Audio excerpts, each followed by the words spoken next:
ओम श्री साईनाथाय नमः। चैप्टर 1 अध्याय 1 वंदना। गेहूँ पीसने वाला एक अद्भुत संत। गेहूँ पीसने की कथा तथा उसका तात्पर्य। पुरातन पद्धति के अनुसार श्री हेमांड पंत श्री साईं सच्चरित्र का आरंभ वंदना द्वारा करते हैं। पहला, प्रथम श्री गणेश को साष्टांग नमन करते हैं, जो कार्य को निर्विघ्न समाप्त कर उसको यशस्वी बनाते हैं और कहते हैं कि श्री साईं ही गणपति है। दूसरा, फिर भगवती सरस्वती को, जिन्होंने काव्य रचने की प्रेरणा दी, और कहते हैं कि श्री साईं भगवती से भिन्न नहीं है, जो कि स्वयं ही अपना जीवन संगीत बयान कर रहे हैं। तीसरा, फिर ब्रह्मा, विष्णु और महेश, जो क्रमशः उत्पत्ति, स्थिति और संहार करता है, और कहते हैं कि श्री साईं और वे अभिन्न हैं। वे स्वयं ही गुरु बनकर भवसागर से पार उतार देंगे। चौथा, फिर अपने कुल देवता श्री नारायण आदिनाथ की वंदना करते हैं, जो कि कोंकण में प्रकट हुए।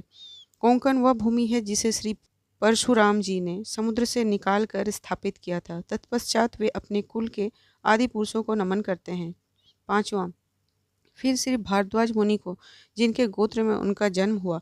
पश्चात उन ऋषियों को, जैसे याज्ञवल्क्य, भृगु, पराशर, नारद, वेदव्यास, सनक सनंदन, सनत कुमार, सुख, शौनक, विश्वामित्र, वशिष्ठ, वामदेव, जैमिनी, वैशंपायन, नव योगींद्र इत्यादि तथा आधुनिक संत जैसे निवृत्ति, ज्ञानदेव, सोपान, मुक्ताबाई, जनार्दन, एकनाथ, नामदेव, तुकाराम, कान्हा, नरहरि आदि को नमन करते हैं। छठा,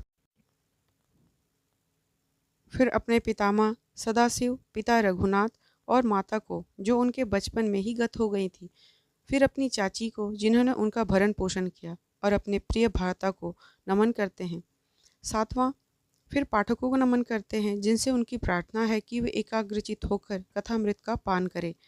आठवां, अंत में श्री सच्चिदानंद सदगुरु श्री साईनाथ महाराज को, जो कि श्री दत्तात्रेय के अवतार और उनके आश्रयदाता हैं, और जो ब्रह्म सत्यम जगन मिथ्या का बोध कराकर समस्त प्राणियों में एक ही ब्रह्म की व्याप्ति की अनुभूति कराते हैं।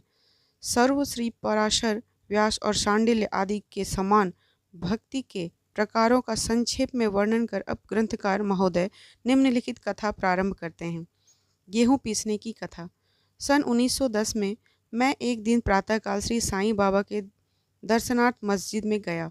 वहाँ का विचित्र दृश्य देख मेरे आश्चर्य का ठिकाना न रहा कि साईं बाबा मुंह हाथ धोने के पश्चात चक्की पीसने की तैयारी करने लगे।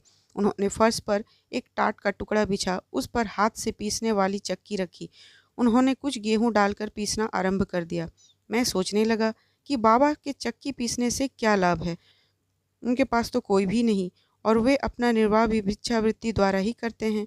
इस घटना के समय वहां उपस्थित अन्य व्यक्तियों की भी ऐसी ही धारणा थी, परंतु उनसे पूछने का साहस किसे था। बाबा के चक्की पीसने का समाचार शीघ्र ही सारे गांव में फैल गया, और उनकी यह विचित्र लीला देखने हेतु तत्काल ही नर नारियों की भीड़ मस्जिद की ओर दौड़ पड़ी। उनमें से 4 निडर स्त्रियां भीड़ को चीरती हुई ऊपर आई और बाबा को बलपूर्वक वहां से हटाकर उनके हाथ से चक्की का खूंटा छीनकर तथा उनकी लीलाओं का गायन करते हुए उन्होंने गेहूँ पीसना प्रारंभ कर दिया। पहले तो बाबा क्रोधित हुए, परंतु फिर उनका भक्तिभाव देख वे शांत होकर मुस्कुराने लगे। पीसते पीसते उन स्त्रियों के मन में ऐसा विचार आया कि बाबा के न तो घर द्वार हैं और न इनके कोई बाल बच्चे हैं तथा न कोई देख रेख करने वाला ही है।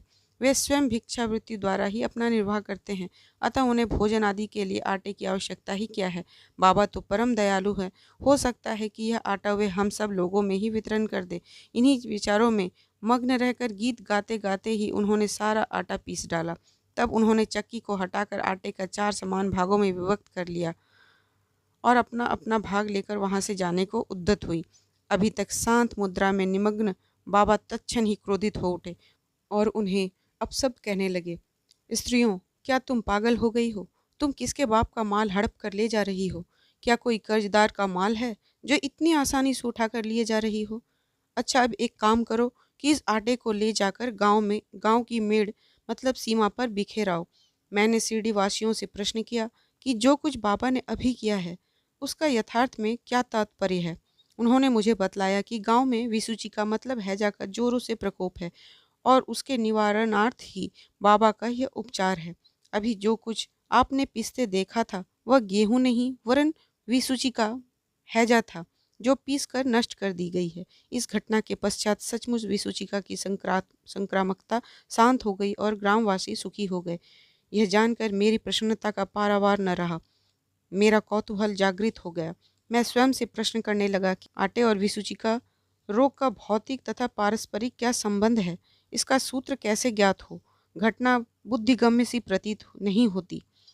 अपने हृदय की संतुष्टि के हेतु इस मधुर लीला का मुझे 4 शब्दों में महत्व अवश्य प्रकट करना चाहिए। लीला पर चिंतन करते हुए मेरा हृदय प्रफुल्लित हो उठा और इस प्रकार बाबा का जीवन चरित्र लिखने के लिए मुझे प्रेरणा मिली। यह तो सब लोगों को विदित ही है कि यह कार्य बाबा की कृपा और शुभ आशीर्वाद से सफलतापूर्वक संपन्न हो गया। आटा पीसने का तात्पर्य। शिरडी वासियों ने इस आटा पीसने की घटना का जो अर्थ लगाया वह तो प्रायः ठीक ही है, परंतु उसके अतिरिक्त मेरे विचार से कोई अन्य अर्थ भी है। बाबा शिरडी में 60 वर्षों तक रहे और इस दीर्घ काल में उन्होंने आटा पीसने का कार्य प्रायः प्रतिदिन ही किया। पीसने का अभिप्राय गेहूं से नहीं वरन अपने भक्तों के पापों, दुर्भाग्यों, मानसिक तथा शारीरिक तापों से था। उनकी चक्की के 2 पार्टों में ऊपर का पार्ट भक्ति और नीचे का कर्म था। चक्की की मुठिया जिसे पकड़कर वे पीसते थे वह था ज्ञान। बाबा का दृढ़ विश्वास था कि जब तक मनुष्य के हृदय में प्रवृत्तियां, आसक्ति, घृणा तथा अहंकार नष्ट नहीं हो जाते, जिनका नष्ट होना अत्यंत दुष्कर है, तब तक ज्ञान तथा आत्मानुभूति संभव नहीं है। यह घटना कबीरदास जी की इसके तदनुरूप घटना की स्मृति दिलाती है। कबीरदास जी एक स्त्री को अनाज पीसते देखकर अपने गुरु निपट निरंजन से कहने लगे कि मैं इसलिए रुदन कर रहा हूँ कि जिस प्रकार अनाज चक्की में पीसा जाता है उसी प्रकार मैं भी भवसागर रूपी चक्की में पीसे जाने की यातना का अनुभव कर रहा हूँ।